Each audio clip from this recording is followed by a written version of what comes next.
Welcome back, all you big bass lovers. It's DeMont coming back at you. Today we're going to be taking a look at the Shimano Metanium DC XG. I know I just did the SLX DC. Land Big Fish sent me another sale, another one of their VIP sales. And like I told you before, in those VIP sales, they give you up to 30% off on like mat price items that normally never really go on sale.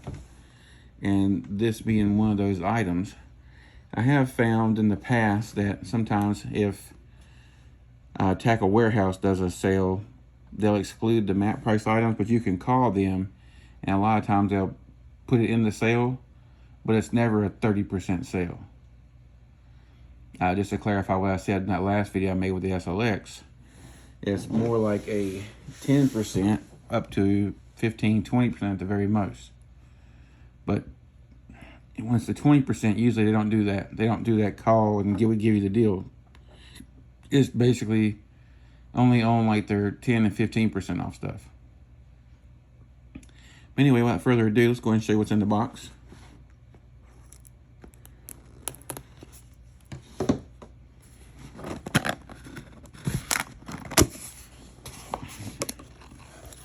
Alright, when you first open it up, you get your paperwork. Some more paperwork, diagram. The reel is bubble wrap.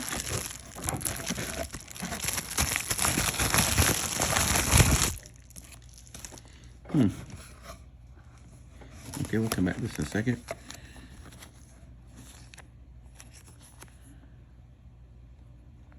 Is this a line holder? I'm sorry guys, it kind of stumped me. I've never seen this before, but it looks like it might be a line holder.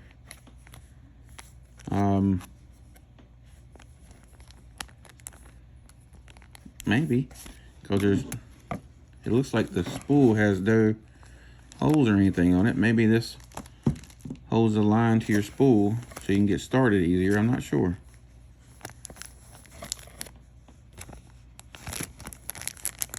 I don't know what that is. We'll come back and take a look at that in a second. You get your, of course, you get your Shimano oil. Oh, and this one actually has a reel bag in it. Has a Shimano reel bag. This is not a reel cover. You can't really use this on your rod, but this is like if you want to bring your reel around, you put it in your reel bag. Let's take a quick peek and see if this says what this is for.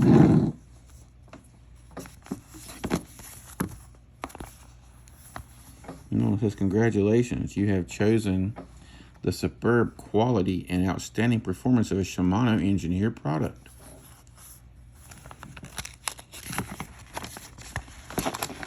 Okay.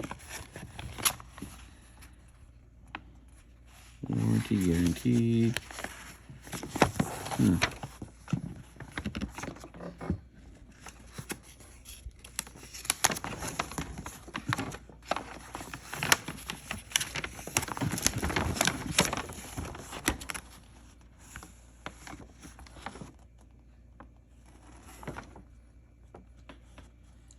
Okay, so right away I can see this is different.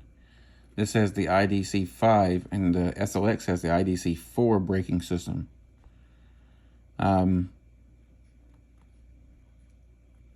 This has 9 bearings plus 1 roller bearing, so 10 bearings in total. X-Ship gearing system, Shimano Super Free, Super Stopper anti-reverse, quick fire 2 clutch bar casting system, IDC 5 braking system, Hagen body construction, which I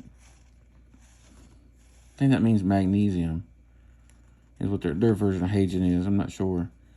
Precision aluminum S3D spool, micro module gears.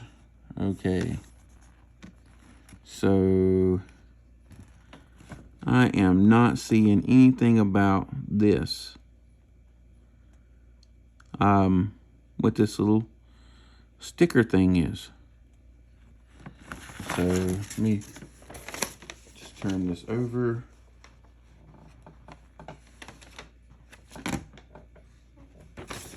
Okay, guys. There's nothing in this brochure about the sticker. And I am not going to waste your guys' time looking through this, I don't think, because I don't think it's going to be in here either. No, it's not in here either. So, okay, if you guys know what that's for, leave a comment down below for it, please. This is my first expensive Shimano reel I've ever had. I've got really some expensive Daiwas and Abu Garcias. Okay, so the handles are different than the SLXs. Rubberized. Maybe a little more tackier. I mean, right off the bat, I mean, just looking at this reel, I mean, I love the finish of the reel, like the silver. But this handle looks like it just stepped off a 1983 reel. Maybe I'm wrong. That's what it looks like to me. You guys tell me what you think. Let's continue our inspection. Okay. Drag makes very nice audible click. Huh, really? So at a $500 reel for Shimano, you don't get a clicking spool tension knob. Maybe none of their spool has, maybe they don't have spool tension, clicking spool tension knobs altogether. Maybe that's what it is, I'm not sure. Like I said, I've never had an expensive Shimano before. So we're going to find out what this is about. Okay, thumb bar. I do kind of like how high the thumb bar is. Feels very good. Okay, so it has a sticker around the spool here. Okay, so that just basically tells you all the stuff that it has. Okay, so I'll set that to the side so you guys can see that spool. There's no holes or anything in that spool.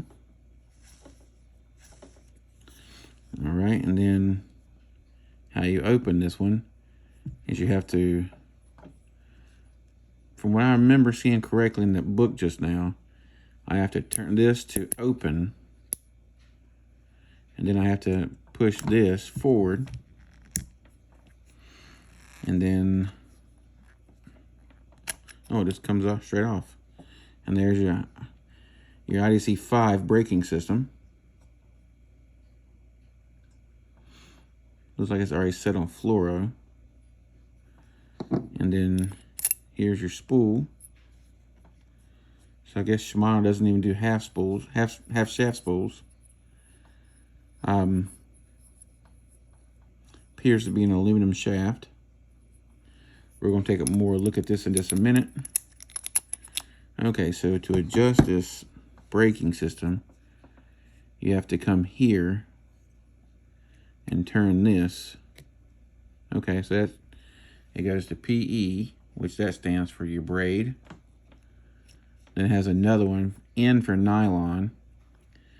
And then the most amount of brakes is back over here where it says fluorocarbon. So I guess also that's for skipping as well. But each one of these braking systems, so you've got 3 different braking systems. And then 3 different braking levels. And then you also have, let me put this back on here so I can turn this knob. Then you also have 4 different brake systems. So you got 1, 2, 3, and then auto. Or is that 4? I think that's auto. No, you have, okay, so you have 5. So you have 5, you have 4, 4, and then you have auto. Auto is what you basically just, from what I understand, from looking at that really quick, auto basically means that has the, basically automatically sets the brake level for you based on how hard you cast. But then the most amount of braking you can have, or the most amount of wind setting, is 4. So if you want the strongest amount of brakes, you're going to put it on 4. So you can see 4. Hope you can see that very good. Looks like it's coming pretty clear on the camera here. So that's level 4, then auto. All right, let's take a look at some other stuff here. I mean, it's really smooth. Kind of wish it, I like the size of these knobs, even like the size of the knob on the SLX. And the knurling on it feels really good. Some of the Daiwas, I don't know, the more expensive Daiwas, they use a bigger knob. And something like, I remember the original Tatula, it had a tiny little bitty knob right here to try to turn. And even on some of the lower end Abus, they have a small knob, which I don't like. All right, so let's go ahead and get some specs on this. Maybe I can weigh it completely on this one. That would be nice. All right, so we have it on ounces right now. So let's see if I can get it on here to weigh the whole thing. Right, there we go. 6.9 ounces. All right. I mean, yeah, I can tell it's not that super light, but that's not what this reel's about. It's not being super light. No, I say I'd never had expensive Shimano. I guess I never had some expensive DC Shimano. I had a Shimano Core back in the day, which I really liked. But it was a totally different kind of reel. So, okay, so you gotta turn this to open before you can actually push this up again. All right, so 6.9. Let's take a look at the spool. Let's see how much the spool weighs. Let's get the scale over to grams.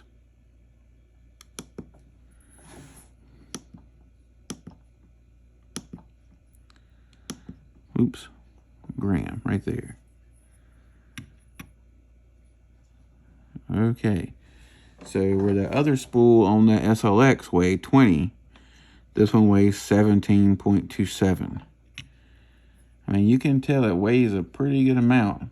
But from what I understand, from talking to somebody recently, the reason why these spools weigh so much is because it has a lot of braking on the inside here. And it has basically a computer chip in there between here and here that basically takes care of all the braking and stuff for you. I mainly got these for skipping just because I want to try them in my skipping shootout, which I mean, I'm already proficient with skipping with other reels. I just want, every once in a while when you're fishing, when you're skipping a horny toad, like if I'm fishing the river and I'm skipping a horny toad, especially with a little bit of chop, it is a pain in the butt. And this is supposed to eliminate that. Also skipping flukes when there's a little bit of chop. So that's the main reason why I got these. So I can go out there with kind of somewhat with not light line, but lighter line. Just because I want to try to find out what it's all about, to see what people have been telling me, to see if it's actually true. I mean, I might as well be coming from Missouri. You guys show me something. I don't like just taking somebody's word for it. I'd rather find out for myself. But it is kind of, I have to understand. That looks pretty neat when you see the big funnel down there. I know a lot of the Cast Kings and even some of the Piscifuns are starting to use that funnel system. But you can kind of take a look at that and you see the ceramic guide going down through it. But you would think, I mean, I understand the DC cast control, it weighs a lot. But, I mean, for a reel, I mean, in this price range, I mean, you're directly competing with Steez. I have a Steez SV. I probably need to break it out and go ahead and do an in-depth detail with that for you guys. Let me know down below if you guys want to see that or not. If you don't care about it, I won't mess with it. And that reel skips really good. It's not the best skipper when there's a little bit of chop. Hardly no reel is though. But what I'm trying to do is eliminate some of the backlashes you get when there's a teeny bit of chop when you're trying to skip around a horny toad and a frog. A horny toad, trying to skip around a fluke, that nature. I mean, yeah, I mean, I have to get on the water and show you guys what it does and how it performs. Well, guys, if you like this video, if you find this stuff interesting, go ahead and subscribe to the channel. It don't cost you nothing. I just did a giveaway. In the next 250 subscribers, when I get to 500, I'm gonna do another giveaway. But if you know somebody's interested in this reel, share this video with them. I'm gonna be doing some on the water reviews of it pretty soon. Just so we can find out more about it. I mean, this handle is kind of irking me. I mean, I like the knobs. The knobs feel great. It's just the look of the handle. It just looks... I don't know if you guys have been fishing long enough or know about when companies first start doing their swoop. Like the swoop style handle. This looks like from something back then. I mean, I could probably put this up against a reel, one of my old reels out in the building that I got in like 90, well, not 90, but let's say early 2000s, like 2008-ish, and that's what that handle looks like. It just kind of seems strange for a reel this expensive to have this weird looking of a handle. Well, not weird looking, but basic looking of a handle. I mean, I know they're trying to match the reel, but it is what it is, I guess. All right, guys, I'm going to sign off. You have a great night and tight lines.